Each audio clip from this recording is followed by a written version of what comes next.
Hello everyone, welcome to Neil and Now because we believe the moment matters.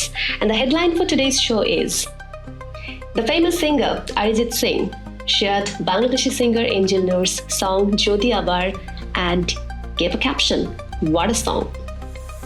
নিজের প্রথম লেখা সুর করা ও গাওয়া গান যদি আবার দিয়ে আগে এঞ্জেল নূর মন জয় করেছেন অগণিত শ্রোতাদের। এ কান ও কান করে সেই গান পৌঁছে গিয়েছে অরিজিৎ সিং এর কাছেও। নিজের অফিসিয়াল এক্স হ্যান্ডেলে গানটির প্রতি অকপটে মুগ্ধতা প্রকাশ করেছেন উপমহাদেশের বিখ্যাত এই শিল্পী। তারপর ইউটিউবে যেন হুমড়ি খেয়ে পড়েছে শ্রোতারা, নতুন করে আলোচনায় এই গান ও তার শিল্পী। প্রিয় গায়কের কাছ থেকে এমন সাড়া পেয়ে আপ্লুত এঞ্জেল নূর নিজেও। এদিকে গানের পাশাপাশি অভিনয়েও প্রতিভার স্বাক্ষর রাখছেন এই তরুণ শিল্পী এঞ্জেল নূর। ২৮তম বুসান ফিল্ম ফেস্টিভ্যালে বেস্ট অ্যাওয়ার্ড পাওয়া বহুল প্রশংসিত সিনেমা বলিতে অভিনয় করেছেন তিনি। So that was the headline for today. Now it's time to go beyond the headline into the conversation.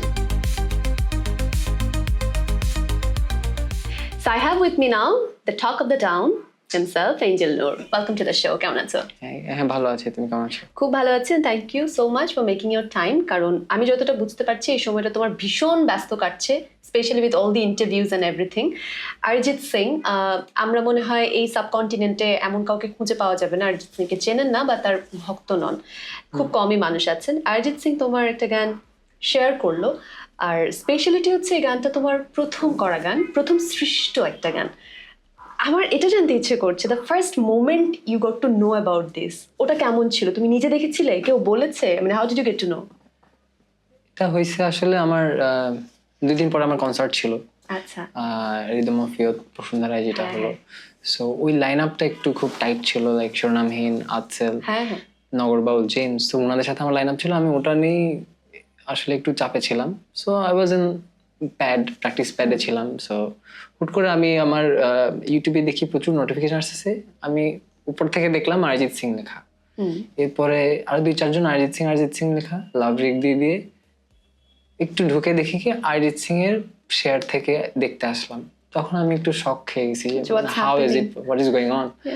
তখন আমি অতটা প্রায়োরিটি দিইনি ওইটাকে, কারণ আমি আসলে কনসার্ট নিয়ে বেশি সিরিয়াস ছিলাম। সো বাসায় গিয়ে র্যান্ডামলি আমি আসলে দেখতে মাথায় আসলো, আচ্ছা কি লিখতেছে। কারণ আমি সবসময় শুনে আসছি তুমি অরিজিতের মতো গাও, তুমি অনুপমের মতো গাও, এরকম মানুষ বলতে আমি ভাবছি ও ধরনের কিছু। তো কমেন্ট চেক করতে গিয়ে একজন লিখছে যে অরিজিৎ সিং এক্স ওনার পার্সোনাল অ্যাকাউন্টে, মানে এক্স হ্যান্ডেলে আমার গানটা শেয়ার করছে আর লিখছে যে হোয়াট এ সং। তো আমি ওনাকে বললাম যে প্লিজ আমাকে দাও। এখন অরিজিৎ সিং কিন্তু ভেরিফাইড কোনো অ্যাকাউন্ট এক্সে নাই। এটা তো আসলে সম্ভব কিভাবে, এটা তো ভাবাই যায় না। আমার গান শুরু করছি আমি উনার গান শুনি, উনি কিন্তু আমার ইন্সপিরেশন। খালি আমার না, আমার মনে হয় ম্যাক্সিমাম যারা, তাই। তবে হ্যাঁ, আমি সেটাও শুনেছি তুমি তার গান কভার করেছিলে। আমার লাইফের ফার্স্ট গান যেটা মানে অনলাইনে দেয়া, সেটা উনারই গান ছিল। কোনটা ছিল সেটা? ফিরলে দিল। মানে I invented myself as a singer তখন 2019 ডিসেম্বরে। সো এটা অরিজিৎ সিং এর গান ছিল। সো পরে অনেক আমি ইউটিউবেই ওনাদেরকে রিপ্লাই দিচ্ছিলাম যে প্লিজ আমাকে একটা স্ক্রিনশট দাও, কিভাবে সম্ভব, আমি তো খুঁজে পাচ্ছি না। সো পরে একজন আসলেই আমার মেইলে একটা স্ক্রিনশট পাঠালো। ওই স্ক্রিনশটটা আমি দেখতে দেখতেই অরিজিৎ সিং এর ফ্যান গ্রুপে আমার গানটা অলরেডি পোস্ট করে লিখে দিছে যে অরিজিৎ সিং এক্স হ্যান্ডেলে এই গানটা শেয়ার করছে। এই পরের গল্পটা তো আসলে এখন মোটামুটি সবারই জানা যে কি হয়েছে, এবং তুমি তোমার গান দিয়ে অনেকের মাঝে কিন্তু এর মাঝে পৌঁছে গেছো। তোমাকে যদিও হয়তোবা অনেক ম্যাস পিপল সেভাবে হয়তো জানছে না যাচ্ছে ও গান করে কিনা, কিন্তু তোমার যদি আমার গানটা কিন্তু অনেকেরই প্রিয় গানের তালিকায় হয়ে গেছে তোমাকে না জেনেও। কিন্তু এই ঘটনার পরে আরেকটু নতুন ভাবে জানা, বিশেষ কোনো পরিবর্তন তোমার কাছে কি মনে হয়েছে? এটা কি এমন কোনো পরিবর্তন নিয়ে এসেছে? আহামরি কোনো পরিবর্তন তো আসলে আসে না। আমাদের তো যেমন কি আমি যদি অফিস করতাম তাহলে কি করতাম, 9টা-5টা অফিস করতাম। এখন আমি 9টা-5টা গান করি, কিন্তু ব্যাপারটা হচ্ছে মানুষকে দেখানোই আমার কাজ। সেই জন্য মানুষ আমাকে জানে। আমি মানুষ হিসেবে বা আমার রেগুলার লাইফে এটা কোনো ইফেক্ট পড়ে নাই এখন পর্যন্ত।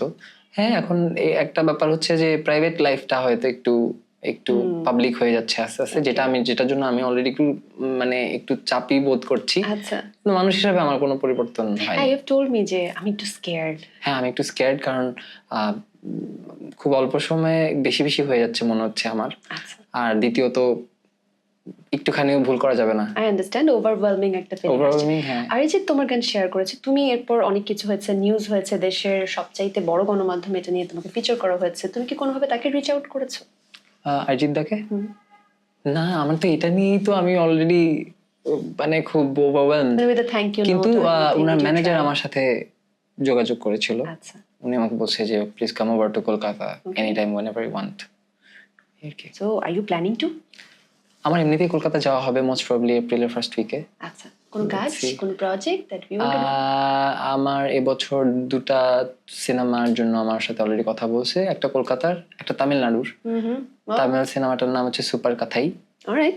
সো ওটার প্রি প্রোডাকশন চলতেছে। সো অলরেডি হ্যাঁ, কনফার্ম হয়েছে? ওটা আমাকে আরো 7-8 মাস আগে কনফার্ম করছে। তো এখন তো ভিসার একটা জটিলতা আছে, এটার চাপেই হচ্ছে, আমি আসলে বুঝতে পারছি না কি করব। কিন্তু ওই ছবিটা আসলে আমি ছাড়া হবে না। তুমি ছাড়া হবে না? হ্যাঁ, এই জন্য আমি আসলে অতটাও ওটা নিচ্ছি না। তুমি ছাড়া হবে না, ওয়াই সো? কারণ আমাকে রাইটার বলছিল যে আমার এর আগে, আজকে থেকে প্রায় 1-1.5 বছর আগে। আচ্ছা, ওয়েট, আমরা কিন্তু তোমার গান থেকে এখন অভিনয়ের দিকে চলে যাচ্ছি। তো আমি এটাকে একটু বলেই শুরু করি। তোমার গান দিয়ে যদি আমরা কথা বলছি, এবং তুমি যতটুকু শেয়ার করেছো 2019-এ তুমি নিজেকে নতুন ভাবে আবিষ্কার করেছো, that you can sing, you are a singer, you are musician and also you are an actor. সেই জার্নিটা হঠাৎ শুরু হয়েছে, কিভাবে ওই সময় নিজেকে আবিষ্কার করে সেটা শুনবো। তো তোমার এখন অ্যাক্টিং ক্যারিয়ার নিয়েও শুনছি, অনেকগুলো ভালো ভালো কাজ তুমি করেছো। তো নতুন কাজের মধ্যেই চলে এসেছি। তোমার অলরেডি বলির কথা আমরা জানি, যেটা বাংলা মুভি ইন্ডাস্ট্রির জন্য অনেক গর্বের একটা বিষয়। সেখানে তুমি একটা চরিত্র করেছো, মোবারকনামা ওয়েব সিরিজে করেছো, এবং বিজ্ঞাপন আরো অন্যান্য কাজ তো আছেই। Now you are dreaming big and you are going for big things, international collaboration. So তোমাকে ছাড়াই হবে না, এই চিন্তাটা কেন? মানে তোমাকে ভেবেই কি সুপার কাথাই এই মুভিটা চিন্তা করা হয়েছে? না, বেসিক্যালি এটার যে রাইটার কানাকরাজ বালাস্বামী, উনি আমাকে 1 বছর আগে নক দিছিল যে বেসিক্যালি ওই সময়টায় আমার একটা কালা মুভির একটা গান ছিল ঘোড়ে পে সাওয়ার। খুব পছন্দ। ওই ভিডিওটা মির্চি ইন্ডিয়ায় আপলোড করছিল, ইন্ডিয়াতে। ওকে। ইট ওয়াজ ভেরি ফেমাস ওখানে। সো ওখান থেকে এসে আমাকে দেখছে কানাকরাজ বালাস্বামী, নক করছে যে আমি একটা ফিল্ম লিখছি, এটার বেসিক আমি আপনাকে খুঁজতেছিলাম, আমি এটা করতে পারছি না আপনি ছাড়া, you have to be with me. Directly ভাবে বলছে you have to be with me and আপনার এটা করতেই হবে। পরে আমি বললাম ঠিক আছে, দেখা যাক। আমি এখন প্রি প্রোডাকশন। কিভাবে যোগাযোগ করেছিলেন? Social media? আমার পেজে, বিকজ মির্চি ইন্ডিয়াতে তো আমাকে মেনশন করেই তো ওরা আপলোড করছিল। সো ওরা আমাকে, আমি জিজ্ঞেস করছিলাম আমার তো ল্যাঙ্গুয়েজ ব্যারিয়ার আছে, কিভাবে সম্ভব, বাজে কোনো সমস্যা নেই, আমরা ডাবিং করে নিব। এটা তো মুভির গল্পে চলে এলাম, সেই গল্প করব, কিন্তু একটু ছোট্ট 2টো লাইন শুনে মনে হয় সেই জায়গায় আমরা বাঁক ঘুরতে পারি। অরিজিৎ যে গানটা কভার করেছো সেটার কথা বলছিলে, সেটা কি একটু 2টো লাইন শোনাবে? হ্যাঁ, फिर ले आया दिल मजबूर क्या कीजिए, रास ना आया रहना दूर क्या कीजिए, दिल कह रहा उसे मुकम्मल कर भी आओ, वो जो अधूरी सी बात बाकी है, वो जो अधूरी सी बात बाकी है, वो जो अधूरी सी बात बाकी है। দারুণ, খুবই পছন্দের একটা গান। আর তুমি খালি গলায় এত মধুর করে গাও, আমার গলা ভাঙা এখন, তারপরও এত সুন্দর। এবং এই জিনিসটা তুমি সম্ভবত অনেকবারই শুনেছো যে তোমার গলায় একটা আলাদা মায়া আছে, কি যেন একটা আছে, একটা ধরনের বিষণ্ণতা, বা অনেক অনেক মানুষ অনেক বেশি কানেক্ট করতে পারে নিজের একাকী সময়ের একটা সঙ্গী তোমার কণ্ঠকে মনে করে। কিন্তু এই যে মাত্র 2019-এ তুমি আবিষ্কার করলে তুমি গাইতে পারো, এটা কিভাবে হলো? আমার আম্মু খুব ছোটবেলায় মারা গেছে। সো আমি কিন্তু হ্যাঁ, না ইটস ওকে। আমার বাবার উপরেই হচ্ছে আমি বড় হয়েছি। সো ওই সময় আসলে আমি যখন কলেজে পড়ি তখন একটু একটু জানতে পারি যে আচ্ছা আমি বোধহয় গাইতে পারি। কারণ আতিফ আসলামের আমি একটু গান, আমার সাউন্ড ফোবিয়া আছে, ওভাবে আমি গান শুনি না কখনো। তাই মানে গান ছেড়ে দিয়ে গান শুনবো এটা হয় না, আমার কোনো হেডফোনও নাই, কিছুই নেই। সো তখন কি হয়েছে কি, আমার প্রথম ফোন কিনছি আমি কলেজে উঠে। তো ওখানে রেডিও শুনতাম, তো রেডিওতে একটু একটু আতিফ আসলামের গান বাজতো, তখন আমার মনে হতো আরে গানগুলো কত সুন্দর, একটু একটু চেষ্টা করতাম। আবার আমার মনে হতো যে আমি গাইতে পারতেছি ওইরকম ভাবেই, আবার বলতাম না না কেমনে সম্ভব, এটা তো নিজে নিজে কথা বলতাম আমি আসলে। আমার তো ওরকম মানে বলার জায়গা খুব কম ছিল, মানে অনেক বন্ধু ছিল না? না আমি খুব মানে একঘেয়ে টাইপ, আমি সারা জীবন পড়াশোনাই করছি আসলে। আচ্ছা, আমার পেপার পড়া ছিল আমার নেশার মতো, পেপার পড়া। সো আর তো ওই সময় আস্তে আস্তে ওরকম করতে করতে সো ভার্সিটিতে ওঠার পরে মনে হয় যেন আমার পাখা গজায় গেছে। কোন ইউনিভার্সিটি ছিল? নর্থ সাউথ ইউনিভার্সিটি, আচ্ছা, so ঢাকায় চলে আসতে চিটং থেকে? হ্যাঁ 2017-এ। সো ওই সময় গিয়ে হচ্ছে একটা ক্লাবে জয়েন করছি, নর্থ সাউথ ইউনিভার্সিটি সাংস্কৃতিক সংগঠন। তো ওখানে সবাই গান করতো, আমি একটু একটু গুনগুন করতাম। হ্যাঁ, এরকম করতে করতে আমি কোরাসে গান গাইতাম বসন্ত বৈশাখে। আমি বিট টিট বুঝতাম না, রিদম কর্ডস টর্ডস কি বলে এগুলো কিছু বুঝতাম না। সো 2 বছর চলে গেল এই কোরাস করতে করতে। আউট অফ নোয়ার 2019-এর ডিসেম্বরে আমার একটা আপু আছে দেবশ্রী অন্তরায় চৌধুরী, লাগে উড়ে ধরা গানটা গাইছে। চিনি ওকে, সবাই চিনি ওকে। হ্যাঁ, সো উনি কি করছিল, ক্লাসরুমে আমি ফেলে দিল গাচ্ছিলাম এমনি লিখতে লিখতে। আমার তো ওপেন ক্রেডিট ইউনিভার্সিটিতে একটা কোর্সে উনি আমার মানে কোর্সমেট ছিল। সো তখন এই তুমি তো এটা অনেক ভালো গাও, লেট মি রেকর্ড ইট ক্লাসের শেষে। ঠিক আছে ওকে। আর ওই সময় আমি জীবনের সবচেয়ে মানে বেশি লম্বা চুল আমার ছিল, কারণ 6 মাস হয়ে গেছে আমি বাড়ি যাইনি। তো আমার বাসায় তো চুল বড় করতে প্যারা বকা দেয়। আচ্ছা, সো আব্বুর সাথে একটু ঝগড়া করে চলে আসছিলাম, তখন 6 মাস বাড়ি যাই না, টিউশনি করাতাম। সো উনি রেকর্ড করেছিল, উনি ওনার প্রোফাইলে আপলোড দিয়েছে, ফার্স্ট ভিডিও যেটা কিনা সোশ্যাল মিডিয়ায় আপলোড করা হয়েছে। অ্যান্ড আমি রাতে দেখলাম যে ওটা 800 কি 850 পর্যন্ত শেয়ার হয়ে গেছে। আমি আসলে ওটার এফেক্ট বুঝি নাই যে 800 850 শেয়ার মানে পরের দিন আমার উপর কি এফেক্ট পড়ে, এটা সবগুলো ভার্সিটির গ্রুপে স্পেসিফিক্যালি। ওইটার ছিল যে ভয়েস অফ এন এঞ্জেল, এটা এরকম লিখে দিছিল। সো পরের দিন দেখি ভার্সিটি যেতে পারি না, সবাই আমাকে জিজ্ঞেস করে এই গানটা তুমি করছো না, না এই সিঙ্গেল রিলেভেন্ট, আমি তো নিজেই বুঝতে পারতেছি না, আমি ভয় পেয়ে গেছি। So that's how it started. So blessed, I mean you are gifted. মজার ব্যাপার হচ্ছে তুমি নিজেই জিনিসটা জানতে না। আরো ইন্টারেস্টিং ব্যাপার হচ্ছে যেহেতু তোমার সাউন্ড ফোবিয়া ছিল, তুমি সেভাবে গান শুনতে না বলে সেটা ট্রাইটাও। এখনো আমি খুব জোরে, আমি কিন্তু খুব শান্ত গান গাই, কারণ খুব জোরে বিট টিট দিলে আই ফিল সো নার্ভাস যে কি হয় না, মানে ওই জানতে পারছি কলেজের সময়, সেই তো জানতে পারলে যে গাইতে পারো, কভার করছো, কিন্তু যদি আবার গানটা তুমি নিজে লিখলে, সুর করলে, গাইলে, মানে নিজে সৃষ্টি করলে, তোমার নিজের প্রথম রিলিজ দেয়া গান, প্রথম করা গান কি এটা? রিলিজটা তো এটা প্রথম লেখা গান। প্রথম লেখা গান, হ্যাঁ, মানে আসলেই প্রথম বানানো গান, প্রথম তুমি এটা রিলিজ, প্রথম লেখা, প্রথম সুর করা, প্রথম শুট করা। ইভেন এটার এডিটটাও আমি ইউটিউব থেকে দেখে তা শিখে তারপর এডিট করছি। মানে গাইতে পারো এই জিনিসটা ধীরে ধীরে জানলে, অনেকের অনুপ্রেরণায় দেবশ্রী যেমন তোমাকে দিয়ে গাইয়ে রেকর্ড করেই করলো, সেটা একভাবে হলো, কিন্তু নিজে যে লিখতে পারো, সুর করতে পারো, একটা গান বানাতে পারো, এই জিনিসটা কিভাবে হলো? দেখো, I love to explore myself. আমার মনে হয় যে আমি খুব কুইক লার্নার, এটা আমি ছোটবেলা থেকে দেখে আসছি, আমার বাসায় বা আমার আশেপাশে মানুষজন আমাকে বলে আসছে। যে কোনো কাজে দাও, আমি যদি আমার করতে ইচ্ছা করে আসলে আমি এটা মনোযোগ দিয়ে করি, যদি আমার ইচ্ছা না করে কোনোভাবেই সম্ভব না। I can relate. কিন্তু যদি ইচ্ছে করে আমি পুরোপুরি মনোযোগ দিয়ে করি, সেটা এটা বেনিফিট কি এটার কথা আমি ভেবে কখনো করি নাই। যদিও আবারও এরকম লেখা সকালবেলা আমি তখন খুব টেনশনে ছিলাম, পড়াশোনা শেষ হইলো মাত্র, কি করব না করব আসলে লাইফ নিয়ে একটা ডিসিশনের প্ল্যানিং ছিল তখন। তো ওই সময় ভোর রাতে আমি একটু ওই ফেসবুকে দেখে আমি কিভাবে তাহাজ্জুদের নামাজ পড়ে এগুলো দেখলাম।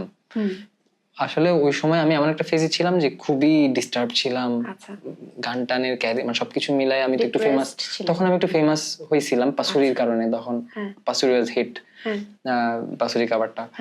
সো একটু টেন্স ছিলাম যে আসলে বাসায় থেকে চাপ দিচ্ছে, কি করবো না করবো, তো আর নিজের পার্সোনাল লাইফে কিছু মেডিকেল ইস্যুস ছিল, সবকিছু মিলাই। সো একটু নামাজ দেওয়া বেশি পড়তে, মানুষ তো বিপদে কষ্ট পাইলেই তখন উপর লাগায়। তো ওই টাইমেই একটা গ্যাপ ছিল ফজর আজান দেওয়ার পর্যন্ত, এর মধ্যে আমার মাথায় আমি নিজে নিজে ভাবতেছিলাম লাইফ নিয়ে আসলে কি করব। এটা আমার ছোটবেলার অভ্যাস। এই গানটার পেছনে অনুপ্রেরণা কি? তুমি বলছিলে পার্সোনাল লাইফেও একটু ইস্যুস ছিল। কোনো অনুপ্রেরণা না, মানে এটা আমার থট, এটা আমার মাথায় এমনিই আসছে, মানে উইদিন 15 to 20 মিনিটস আমি এটা ফোনে রেকর্ড করে ফেলছিলাম দেখে, হয়তো এটা আছে, না হয় এরকম অনেক সুর আসছে যেগুলো আমি হয়তো রেকর্ড করি নাই, বাইকে যাচ্ছি আমার মাথায় আসছে একটা কথা। কিন্তু যে কথাগুলো যে যদি আবার দেখা হয় তোমার আমার, তুমি কি কারোর কথা ভেবেছিলে? হ্যাঁ, ওরকম কারো কথা তো ভাবছিলামই, কিন্তু আলটিমেটলি এটার কালার, এই গানটার বেসিক কালারটা দিছে হচ্ছে আসিফ আহমেদ, যে এটার মিউজিক অ্যারেঞ্জমেন্ট করছে কর্জিং থেকে শুরু করে।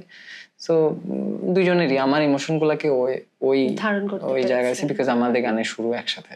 তোমরা, আমি দেখেছি তুমি তাকে অনেক জায়গায় মেনশন করেছো, হ্যাঁ, ওকে দুজন মিলে একটা মেনশন musical করা jam। ছাড়া আসলে আমার মিউজিক ক্যারিয়ার কখনোই 100% ফুলফিল হবে না। আচ্ছা, দুজন মিলেই কি এখনো কাজ করো বা হ্যাঁ, এই যে এখন ঈদে অ্যালবাম রিলিজ দিচ্ছি, একটা মিউজিক ভিডিও করছি, দ্যাটস গ্রেট।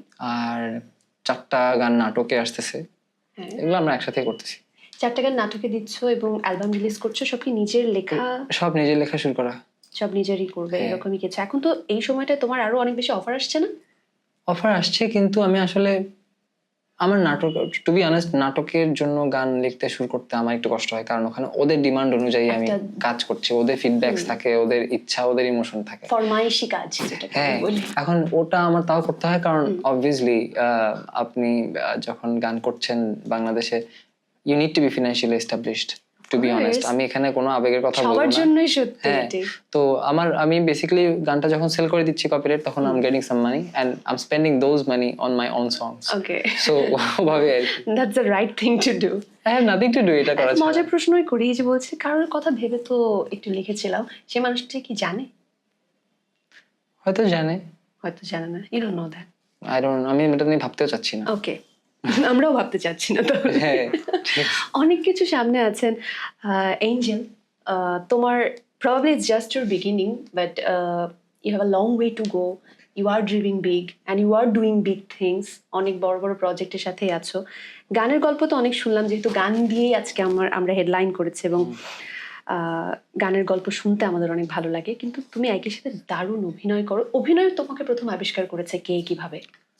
ওই যে যখন বললাম না যে আমার চুল একটু বড় ছিল, তখন জানতে পারলাম যে আচ্ছা চুল আমার curl. So for the first time Kamrun Nahar Koli আপু আছে রান আউটের, হ্যাঁ, আই অলসো লাভ হার, উনি হুট করে আমাকে ফোন দিছে, যে আমি জানি না কিভাবে নাম্বার পাইছে, ওরা পেয়ে যায়। হ্যাঁ। আমি তখন টিউশনি করাচ্ছিলাম, তখন আমি কিন্তু এই যে ফিনান্সিয়াল স্ট্রাগল, যেটা 4টা-5টা টিউশন, বাবার সাথে রাগ করে নিজের খরচ নিজে চালাচ্ছিলে? হ্যাঁ। Alright. তো ওই সময় 4টা-5টা করে টিউশন করাচ্ছি, সময়ই নেই একদম। রাতে 8টা, সামনে মনে আছে 8:30 9টার দিকে ফোন দিছে, আমি Kamrun Nahar Koli, casting director of Run Out, you know that. I know that. হ্যাঁ, আমার একটা টিভিসি আছে, করবা বাংলা লিংকের? আমি বলছি আমি তো অ্যাক্টিং করতে পারি না, এখন বলছেন বের করে নিব। তুমি যে কি পারো তুমি নিজেই জানো না আসলে। আমি তখন আসলে ওভাবে বুঝি নাই, জানতেন না। আমি বলছি আপনি একটু আমাকে পরে ফোন দিন, আমি টিউশনিতে। আচ্ছা, আমি বাসায় গিয়ে পরে ভাবলাম, and she offered me an amount, হ্যাঁ, যেটা কিনা হয়তো পুরো মাসের আমার 2টা টিউশনের টাকা। হ্যাঁ, সো আমি বলছিলাম আচ্ছা ভালোই তো। বলে দিই, যে ওকে বলে দিই। ওকে বলে দিয়েছি। কাছের জীবনে আমি ওই শুটটা করার সময় আমি ওয়েট করতেছিলাম যে কখন আমাকে একটু বকা দিবে, যে এইটা হয় নাই, এই এক্সপ্রেশন হয় নাই। কিছুই বললো না, সারাদিন শুট করলাম পুরান ঢাকায়, শুট করলাম। ইট ওয়াজ রিয়েলি গুড। তোমার অনেকগুলো টিভিসি আমরা দেখি, লাস্ট একটা টিভিসি তো দেখলাম ফুটবলার ক্যারেক্টার করছো, খুবই দারুণ গেছে। এবং ইন্টারেস্টিংলি তুমি যে ক্যারেক্টারগুলো প্লে করেছো, সেটা মুভিতে হোক যেখানেই হোক, তোমাকে চেনা যায় না এরকম একটা ব্যাপার আছে। তোমার জন্য সবচেয়ে চ্যালেঞ্জিং ক্যারেক্টার কোনটা ছিল? আমার জন্য বলি করাটা খুবই চ্যালেঞ্জিং ছিল। আচ্ছা, বলি দ্য রেসলার। হ্যাঁ। সো এটা বাংলাদেশের হিস্ট্রিতে ফার্স্ট মুভি, যেটা বুসান ইন্টারন্যাশনাল ফিল্ম ফেস্টিভ্যালের হাইয়েস্ট অ্যাওয়ার্ড উইন করছে। সো এটার অ্যাক্টিং করার সময় এটা আমার রোল প্লে করতে হয়েছে বেসিক্যালি একটা জেলের ছেলে, আচ্ছা, যার মা মারা গেছে, তার মধ্যে কিছু স্পিরিটস আছে, ওকে, যেটা বাবা থেকে ট্রান্সফার হয়। বাবা চলে যাওয়ার পর ছেলের কাছে ওই, মানে এটাকে বলে না, কি বলে, একটা ব্লেজিংস, যেটা স্পিরিট যেটা দিয়ে যায়। খুবই অদ্ভুত উড়ে একটা ছবি, অর্থোডক্স চিটাগনিয়ান সিনেমা। অলৌকিকতা আছে, হ্যাঁ, একটু অলৌকিকতা আছে এখানে। তো একদম বেসিক রুরাল চিটাগনিয়ান কোস্টাল স্টোরি এটা। সো আমরা তো আমি নিজে পার্সোনালি যেরকম ভাবে বড় হয়েছি, এটা আমার জন্য খুবই টাফ ছিল। চিটাগংয়ের মানুষ হয়েও তোমার জন্য টাফ ছিল, কারণ অনেক আলাদা। কারণ আমি তো চিটাগংয়ের মানুষ হলেও কোস্টাল রুরাল এরিয়া তো আমরা স্পেন্ড করি না। আর তার চেয়ে বড় কথা, লুঙ্গি পড়তে পারতাম না, চিটাগনিয়ান ভাষা গোল গোল করে বলতাম। গোল করে বলতাম মানে হন্ডে জ্বর, আচ্ছা, হতে আইসুস, এরকম ধরনের হড়ে জ্বর, একদম র যেটা। আর আমাদের ডিরেক্টর ইকবাল হোসেন চৌধুরী, উনি মানে এগুলোর ব্যাপারে খুবই একদম রনেস এর উপর খুব মানে ইন্টারেস্ট ছিল ওনার। এই সিনেমাটা ওভাবেই বানানো, এবং পুরো ছবিতে কোনো এক্সট্রা মিউজিক অ্যাড করা নেই, সব ন্যাচারাল সাউন্ড। তক্ষকের শব্দ, টক টক এরকম চিজি পোকার শব্দ এগুলো। আর প্রোডিউসার ছিল Piplu R Khan. So you know he is a big shot, perfectionist. হ্যাঁ, সো খুবই টাফ ছিল। আর আমার স্কিন কালার একটু ব্রাইট, জেলের ছেলের তো অবভিয়াসলি এত ব্রাইট। পরে কালো বানিয়েছে কিভাবে? আমি জানি না কেন, ইকবাল ভাই আমাকেই চাইছে। আচ্ছা, যখন আমি ফার্স্ট দিতে গেছি আমি জানতাম যে এটা হবে না, আসলে সিনেমায় করার মতো যোগ্যতা আমার এখন হয়নি। কিন্তু আউট অফ নোওয়্যার আমাকে ফোন দিয়ে বলে হ্যাঁ তুমি আমার সাফু। সবাই ওনাকে অনেক বলছিল যে ওর স্কিন কালার এগুলোর সাথে তো যায় না, ওকে দেখেও মনে হয় না, খুবই ইন্ট্রোভার্ট, দেখে অনেক মনে হচ্ছে অনেক পশ লাগছে, কিভাবে ম্যাচ করবে। হ্যাঁ, বলে না না আমার কেন জানি মনে হচ্ছে এটাই। আচ্ছা, কিন্তু সামহাউ মেবি যেহেতু অ্যাওয়ার্ডস পাইছে হয়তো কিছু একটা করছে। এটা তোমার প্রথম মুভি এবং প্রথম মুভিটাও এত উঁচুতে গিয়েছে। মজার কিছু ঘটেছে, বলছিলে যে লুঙ্গি পড়তে পারো না কোনো? হ্যাঁ, লুঙ্গি পড়তে অ্যাক্সিডেন্ট হয়নি, কিন্তু প্রথম দিন যেদিন ফার্স্ট ডে শুট যেটা ছিল টাঙ্গাইলে, ওই দিনে শুটে আমরা যে ক্যাম্পে ছিলাম একটা খ্রিস্টান মিশনারিজ এর একটা মানে কি বলবো ডরমেটরির মধ্যে আমরা ছিলাম। তো প্রথম দিনে গিয়ে আমি তো প্যান্ট পরা, আমাকে ইকবাল ভাই গিয়ে বলছে সাফুকে কখনো প্যান্ট পরানো যাবে না, Safu first day to last day lungi পরা থাকতে হবে, সেটা খাক ঘুমাক যাই হোক, দরকার পড়লো আলাদা রুম দাও। বেশ, হ্যাঁ, তো আমার ওটাই প্র্যাকটিস করতে হয়েছে আর কি। কিন্তু নাসির ভাই আমাকে খুব হেল্প করছে। আমি খুব টেন্স ছিলাম নাসির ভাইয়ের সাথে স্ক্রিন শেয়ার করা নিয়ে, কারণ উনি অনেক গুণী একজন অভিনেতা। তুমি তো যেহেতু তুমিও আছো, তুমি তো জানো যে একই স্ক্রিনে যখন দুজনের অ্যাক্টিং দেখা যায়, একটুখানি একটু ভুল এক্সপ্রেশনেই কিন্তু মানুষ কম্পেয়ার করা শুরু করে দেবে, আর তার উপর বিগ স্ক্রিন। সো নাসির ভাই আমাকে খুব হেল্প করছে, উনি আমাকে চোখের অনেক কিছু শিখাইছে এন্ড আমাকে খুবই ইন্সপায়ার করছে। আমাকে বলছে যে আমি 23 বছর থিয়েটার করছি, তারপর ওইটা তখন অ্যালেন স্বপন হয় নাই, ওটা ওনার first main character story, main characterise story ছিল। তাহলে তুই আমার ছেলে ক্যারেক্টার এখন করতেছিস 23 বছর পরে, তাহলে আগামী 23 বছর পরে গিয়ে তুই কি করতে পারবি? এই কথাটাই আমাকে ইন্সপায়ার করছে। সো ইয়া, আর উনি আমাকে বলছে যে আমাকে কিছু করতে হবে না, যা আমি তাই করতে ইনাফ। সেটাই, বি ইয়োরসেলফ, দ্যাটস সেম কথাটা মোশাররফ ভাই বলছে, যেটা মোবারকনামায় তার সাথে হ্যাঁ, মোশাররফ ভাই বলছে যে বেশি কিছু শিখতে চাইছ না, তুই যেটা আছিস সেটাই। গ্রামার শিখতে গেলে হবে কি, যেমন কি আমি তোমার সাথে যদি এইভাবে কথা বলি যে তুমি আজকে কি খাইয়াছো গ্রামার অনুযায়ী, তাহলে মজা লাগবে না। অথেন্টিসিটি অনেক বড় একটি ব্যাপার। প্রথম মুভি, সেটা এরকম অভিনয় যেটা করছো সেটাও দারুণ হচ্ছে, গান দারুণ হচ্ছে, এবং সামনে মুভির কথা বললে, এখানকার কোনো মুভির কি কোনো নিউজ আছে? বাংলাদেশের ছবি আছে 2টা। আচ্ছা, এর মধ্যে সবচেয়ে বেশি, ওটার নাম আমাকে বলতে এখনো ডিটেইল মানা করেছে। সো কিন্তু ওটা সবচেয়ে বেশি চ্যালেঞ্জিং। 1825 শতাব্দীর গল্প, আর আমার 2টা রোল প্লে করতে হবে। Okay, I have to play 2 different roles. দেখা যাক কি হয়। তার মানে সামনে তো লম্বা একটা সময় অভিনয়ের সঙ্গে তোমার ব্যস্ততায় কাটবে, গানকে সময় দেওয়া বা লেখালেখিকে তো একটা আলাদা সময় দিতে হয়। আসলে আমি দেখাই তোমাকে, সেটা হচ্ছে আমার ফোনে অলমোস্ট 276 সুর করা আছে। কিছু আছে বাইকে যাওয়ার সময়, কিছু খাওয়ার সময়, কিছু মন খারাপ তাই। 276? হ্যাঁ, আমি রেকর্ড করে রাখি হঠাৎ মাথায়। কিন্তু এগুলো শুধু ওখানে বন্দি থাকুক তো চাই না, এই বাক্সে।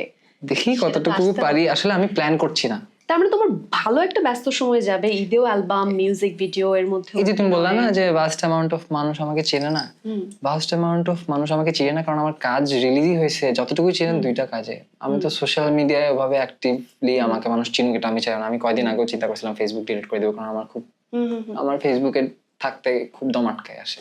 আমি এখন দেখবা যে কোনো আমারও ভালো লাগে না। এই জায়গা থেকে যে কিছু মিলছে, রিলেট করার কথা বলছি, যে একটা কথা তুমি বলছিলে যেটা তোমার ভালো লাগে সেটাই তুমি মন দিয়ে করো, কিন্তু যেটা ভালো লাগে না সেটা জোর করে কোনোভাবেই করো না। আমার পেজে 1,30,000 মানুষ আমাকে ফলো করে, কিন্তু আমার লিসেনার কিন্তু 1,30,000 না, আমার লিসেনার আরো অনেক অনেক বেশি, কিন্তু আমি ফেসবুকে অ্যাক্টিভ না ওভাবে। আর আমি তো চাইও না ওভাবে ফেসবুক কাজ করতে। আমার কাজ দিয়ে মানুষ চিনুক আমাকে, এটাই আমি চাই। আমি আমার কাজের মধ্যে থাকতে চাই। আমি খুব প্ল্যানও করছি না, যখন যে কাজ আসছে আমার মনে হচ্ছে এটা করতে পারবো, আমি ওটা করছি, মন দিয়ে করছি। এইটাই। তোমাকে নাকি কেউ বলেছিল যে আমার সাথে তোমার কি যেন মিল আছে? হ্যাঁ, আমাকে না, এটা আগে যখন আমি যখন কলেজে পড়ি তখনও আমার ফ্রেন্ড সার্কেলে অনেকের তোমার উপর ক্রাশ ছিল। তো ওরা আমাকে, যেহেতু আমি একটু অদ্ভুত দেখতে, বাংলাদেশের পার্সপেক্টিভ থেকে আমার অডিয়েন্স তো আমাকে বলে যে মানে দাড়ি টাড়ি নাই, একটু বেশি সুন্দরী। আমি জানি আমি সুন্দর দেখতে, আর আমি জানি আমি এখানে নাকামি করবো না। তুমিও সুন্দর অবভিয়াসলি, তুমি আমার ফেভারিট ছিলা। যেহেতু সবাই আমাকে মেনশন করতো যে দেখো দেখ তোর বোন তোর সাথে চেহারায় মিলে, হ্যাঁ ওকে নাইস। আমরা দর্শককে দেখে আমাদেরকে চেহারা মিলে, যাই না বলতে আর কি। তখন আমি এখন একটু শুকাই গেছি, হ্যাঁ একটু অসুস্থ ছিলাম তো এই জন্য আমার ওটা। সোশ্যাল মিডিয়ার কথা অসুস্থ বারবার বলছো, মানে do you want to share? মানে আমার একদম ছোটবেলা থেকে একটু মেডিকেল ইস্যুস আছে, আচ্ছা সো ওগুলা নিয়ে এই জন্যই আমি একটু ইন্ট্রোভার্ট থাকতাম, কারণ আমি জানতাম আমি অসুস্থ, সিক থাকতাম ম্যাক্সিমাম। তো but are you doing well? Are you taking care of? আমার প্রতি মাসেই এখন চেকআপের উপর আছি, দেখি দেখা যাক কি হয় আর কি। I wish you all the best, because health is wealth, এটা আমি খুব দারুণ ভাবে মানি। আল্লাহ যা করে আর কি, মানে যদি তাই হইতো তাহলে তো আর এখন তোমার সাথে বসে থাকতাম না।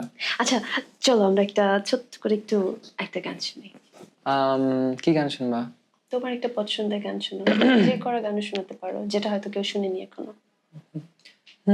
আমি যে জলসা ঘরে বেলোয়ারি ঝাড়, আমি যে জলসা ঘরে নিশি ফুরালে কেহ চায় না আমায় জানি গোয়ার, নিশি ফুরালে কেহ চায় না আমায় জানি গোয়ার, আমি যে জলসা ঘরে বেলোয়ারি ঝাড়, আমি যে জলসা ঘরে। মানে এটা আমার কথাই বলতেছে বেসিক্যালি এই গানটায়। দেখো আমি যে জলসা ঘরে বেলোয়ারি ঝাড়, হ্যাঁ মানে হচ্ছে যে যখন জমিদাররা নাচতো রাত্রে, মানে নাচ দেখতো, নাচের আসর, জলসার আসর যেটি, মানে একটা আর্টিস্ট সে নিজেকে বলছে আমি বেলোয়ারি ঝাড়, নিশি ফুরালে কেহ চায় না আমায় জানি গো আর। অনেক গভীর। হ্যাঁ বেসিক্যালি আমি আর্টিস্ট, তোমার সাথে বসেছি গল্প করছি, ওরা কিন্তু জানে না আমি আমার জীবন কিভাবে যাপন করতেছি, ওনাদের এন্টারটেইনমেন্টের একটা পার্ট। হ্যাঁ ততক্ষণ তোমার দাম, যখন আমার ওই আলো নিভে যাবে তখন আসলে আর তখন আর ওই ব্যাপারটা পাওয়া যাবে না। কিন্তু চাই যে জীবনে চলার পথে তাও এমন কিছু রিয়েল পারসন বা সত্যিকারের মানুষ আমরা যাতে খুঁজে পাই, কুড়াতে কুড়াতে দেখো চাইলেই মেকি হওয়া যায়, চাইলেই আমরা তো সবাই মেকি, মানে আমাদের এখনকার সোশ্যালে কজন আছে যে খুব বাস্তব খুব রিয়েল, এটাই সত্যি। আমি যদি এখন অন ক্যামেরা নাও বলি, সত্য এটাই যে শুধুমাত্র আমার গানের জন্যই মানুষ আমাকে ভালোবাসে। তাই বলছি তেমনটা তো থাকবে, এটা যেমন জীবনের সত্যি, তারপরে পথ চলতে চলতে এমন কিছু মানুষ জুটে যাক আমাদের জীবনে যারা থাকবে। সেটি আমার জীবনে আমি আমার জীবনে অনেক ভালো ভালো মানুষ পেয়েছি, যেমন কি এখন যে গান করতেছি বা সবকিছু মনে করো দেবশ্রীদি যদি সে আমার গান যদি আপলোড না করতো তাহলে হয়তো আমি এখানে বসে থাকতাম না। তোমার সোশ্যাল মিডিয়ায় যদি বলি, সোশ্যাল মিডিয়া বুলিং এর শিকার তুমি তো টুকটাক হয়েছো, খুব কম কম্পেয়ার টু আদার্স। এই ব্যাপারটাকে কিভাবে দেখো? এটা অনেক বেশি বাড়ছে এখন। এটা আমি ওভাবে নেই না, আর আমাদের এটা তো আসলে রিপ্লাই দিতে নাই খুব, যেহেতু open space, they can say whatever they want. আর আমি তো জানি আমি কি, আর আমি হচ্ছি যে এই জন্য, আর আলটিমেটলি এমন হয় কি আমাকে মেসেঞ্জারে একটু উল্টাপুল্টা কথা বলে, কারণ যাতে আমি রিপ্লাই দিই। হ্যাঁ আমি এই টেন্ডেন্সিটা দেখছি, ইভেন কমেন্টেও এমন মানে একটু খোঁচা দিয়ে কথা বলে যাতে আমি রিপ্লাই দিই। কিন্তু আমার অডিয়েন্সরা আমি জানি এতটাই লয়াল, আর আমার অডিয়েন্সরা খুব ভালো, মানে খুব ভালো ইন্টেলেকচুয়াল ভদ্র, আর মা বাবা টাইপের, মা বাবা একটু ইন্টেলেকচুয়াল লোকজন, খুব ভদ্র লোকরাই আমার অডিয়েন্স, আমার যতটুকু আমি এখন পর্যন্ত দেখছি। কিন্তু এখন যেহেতু একটু ভাস্ট মানুষের কাছে খুব অল্প সময় গেছি, কিছু কিছু আমাকে এরকম কথা বলে, কিন্তু আমি ওটা ওভাবে আসলে ইটস ওকে, বলতেই পারে। মিশ্র প্রতিক্রিয়া আসবে, তুমি তোমার কাজ করে যাবে, তোমার কাজ কথা বলবে। যদি প্রশ্নটা করি, গান নাকি অভিনয়, কোনটাকে বেছে নেবে? গান আমার কাছে হচ্ছে প্রফেশন হিসাবে থাকুক না থাকুক, গান আমি গাইবই। অ্যাক্টিংটাই বেসিক্যালি আমার প্রফেশন এখন। গান এখন পর্যন্ত আমি যে যতগুলো গান করছি প্রফেশনাল কোনো কিছু চিন্তা করে আমি করিনি। গান আমি সবসময় গাইবো, আপনারা যদি কখনো শুনতে নাও পান তাও আমি গুনগুন করে গাইবো, বাথরুমে গাইবো, হাঁটতে গেলে গাইবো, বাইকে গেলে গাইবো। কিন্তু অ্যাক্টিংটা হয়তো বা একটু বেশি সিরিয়াসনেস দিয়ে করছি আমি এখন। গান আমি মন দিয়ে করি, অত ব্রেন খাটাই না। তোমাকে যারা দেখছে এই মুহূর্তে, এবং অনেকেই আছে হয়তো নিজে নিজে গান করতে পছন্দ করে কিন্তু এক্সপ্রেস করে না, তোমার মতো একটু ইন্ট্রোভার্ট, একটু শাই, তাদের জন্য কি বলার থাকবে? কোনো অ্যাডভাইস কিছু জানতে চাও? আসলে আপনি যতই অ্যাডভাইস দেই, আলটিমেটলি হবে সেটাই যার কপালে আসলে লেখা আছে। এটা হচ্ছে সবচেয়ে বড় সত্য কথা। আল্লাহ যাকে দিতে চাচ্ছে তাকে সেটা দিবে। কিন্তু আমি অ্যাজ এ পার্সন বলবো যে আসলে কাউকে ফলো করার দরকার নেই, এভরি সিঙ্গেল পার্সন আর বিউটিফুল Yeah. যার যার মতো করে। হুম সো আমার মনে হয় আমি যেটা সেটা হুম প্রাউডলি সেটাকে নিয়ে থাকতে পারাটাই হচ্ছে ইউনিকনেস, সেটাই আলাদা আলাদা নাম। সো যেমন কি আমি কাউকে কখনো আসলে ভাবে ফলো করি নাই, আমার সাথে যা যা ঘটে গেছে আমি ওই ফ্লোর সাথে গেছি। সো Going আমার with the মনে flow? হয় হ্যাঁ, সো ওটাই। আর উপরওয়ালার কাছে চাইতে পারেন যে কোনো ধরনের সাকসেস, এখানে কোনো প্ল্যান করে আসার লাভ নেই, প্ল্যানই ওইটাই যে আমাকে দাও। Thank you. কথা বলতে বলতে তোমার অনেকটা সময় নিয়েছি। যদি আমরা বলছিলাম যে শুরুতে বলেছিলাম আমরা অল্প একটু সময় কথা বলবো, কিন্তু তোমার সঙ্গে গল্প করতে করতে যাই না, সময়টাও কেটে গেল খুব সুন্দর। এবং আমি এটাও বুঝতে পারছি অনেক গল্প এখনো বাকি আছে, তা আমাদের একটা লম্বা সময় নিয়ে বসতে হবে খুব তাড়াতাড়ি। আর আমি মোটামুটি শিওর যে খুব তাড়াতাড়ি তোমার আরো বড় কোনো খবর নিয়ে তোমার সঙ্গে আমি আড্ডা দিব। থ্যাংক ইউ সো মাচ সময় দেওয়ার জন্য। আজকে যে গানটা নিয়ে শুরু করেছিলাম সেই গানটা না শুনলে কিন্তু হচ্ছে না, সেটা একটু ছোট করে শোনাবে? এভরিওয়ান, আজকে নীল আর নাওতে আমার সঙ্গে ছিলেন এঞ্জেল নূর। তার সঙ্গে গল্প করছিলাম। খুবই প্রতিভাবান একজন শিল্পী, যিনি দারুণ গান করেন, গান লেখেন, সুর করেন এবং একই সাথে দুর্দান্ত অভিনয় করেন। আশা করি আজকে এঞ্জেলের সঙ্গে আমাদের এই আড্ডাটা উপভোগ করেছেন। So thank you so much যারা সাথে ছিলেন। আর পরের এপিসোডে কাকে দেখতে চান, কার হেডলাইন দেখতে চান, আপনাদের যদি কোনো পছন্দের মানুষ থাকে, পছন্দের কোনো খবর আপনাদের জানা থাকে, আমাদের জানিয়ে ফেলুন কমেন্টে। Thank you so much for watching. Goodbye. But এঞ্জেলের কণ্ঠে সেই গানটি শুনতে শুনতে আড়াল হোক জমিয়ে রাখা যত কষ্ট সব শিশির হয়ে ঝরে যাক, যদি আবার দেখা হয় তোমার আমার, ভুলে যেও সব অভিমান ছিল যত ঋণ। আছি আজও আমি শুধুই তোমার, জানি তুমি অন্য কারো, আমি দিশাহীন।